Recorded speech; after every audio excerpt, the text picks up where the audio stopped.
Hey and welcome to Everything Electrical Engineering. In today's video I will explain what power factor correction is and why we do not want a bad power factor. I will then use an example to calculate the power, current and angle before and after power factor correction is applied. Phasor diagrams, Matlab and Power World are used here to better explain the concepts. Please check out some of my other videos and do not forget to subscribe and energize that notification icon so you don't miss another video.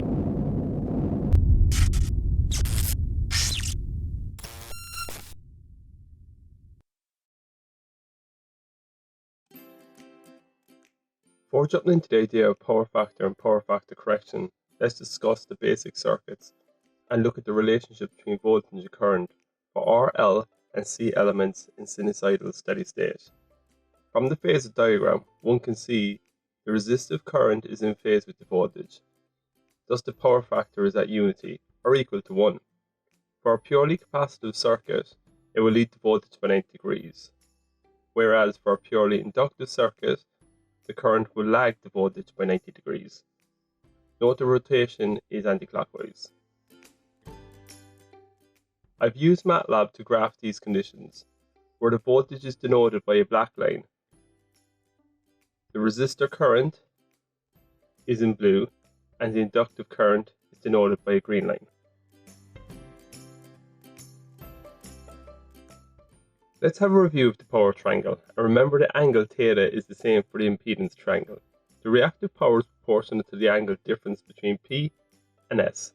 The voltage and current are no longer in phase here.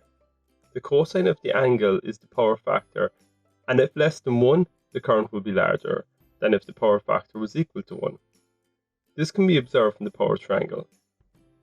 This additional current adds additional cost to the utility company that gets passed on to medium to large customers. For residential customers, the power factor is usually at unity or close to, thus is not measured. Let's look at the following example.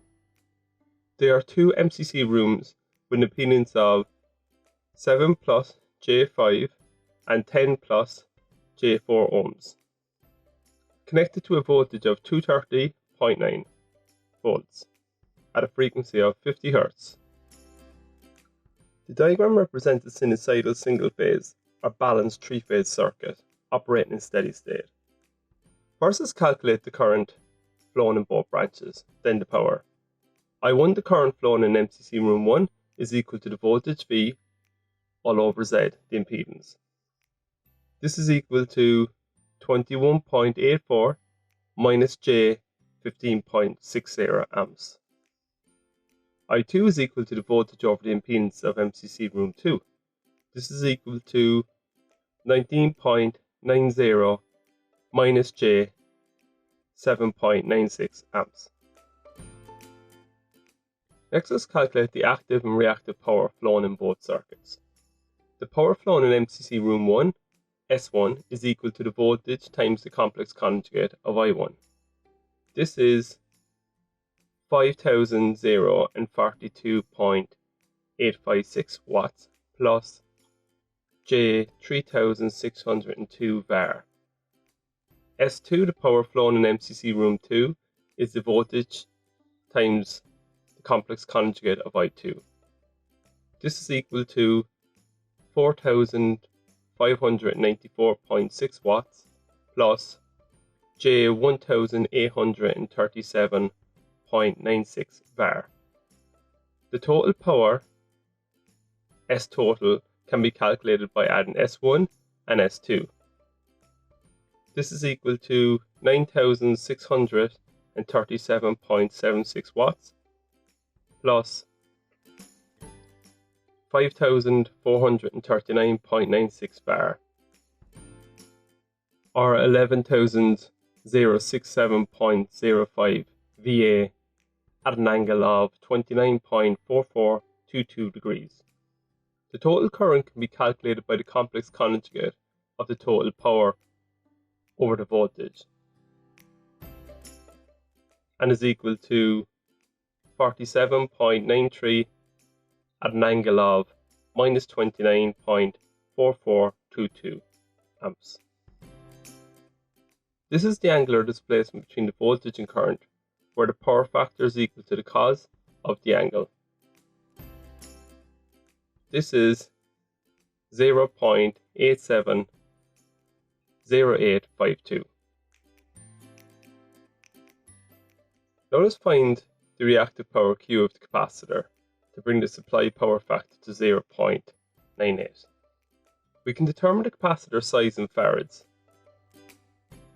Improving the power factor to a value closer to 1 will reduce the current supplied by the utility company and subsequent cost. To find the desired power factor, simply inverse the cosine of 0.98, which is equal to 11.478 degrees. The reactive power Q supplied by the utility company is equal to the active power P times the tan of the required angle, 11.478 degrees, which is equal to J 1956.97 var. We can now calculate the reactive power Q of the capacitor by subtracting the Q load from the Q supplied. This is equal to J 3482.99 var. The Phasor diagram outlines graphically the benefit of power factor correction.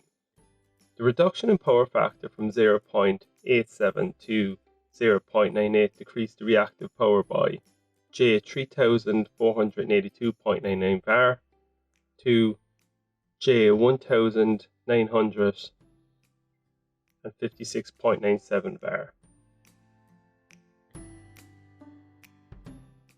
Now that we calculated the reactive power to be supplied by the capacitor, we can determine the capacitor size. First, let's determine the capacitive reactance Xc. This is equal to the magnitude of V squared all over the reactive power Q of the capacitor. This is equal to minus J 15.3071 ohms. The formula for Xc can be manipulated to determine the capacitor size. 10 to the power of 6 all over the line will ensure the answer is in microfarads. This is equal to 207.94 microfarads. The new power consumption S' with the capacitor added is equal to 9637.76 watts plus J 1956.97 var, or 9834.4525 at an angle of 11.48 VA. The new current value can now be calculated by the complex conjugate of S' over the complex conjugate of V. This is equal to 42.592 at an angle of minus 11.48 amps. This is a reduction in current of 11.8%. I will use Power World to analyze this example graphically. MCC Room 1 and MCC Room 2 are supplied from the substation via a short line, which consumes circa 12 var. For illustration purposes, I rated the line 10 kVA. With the capacitor connected, there's no overloading.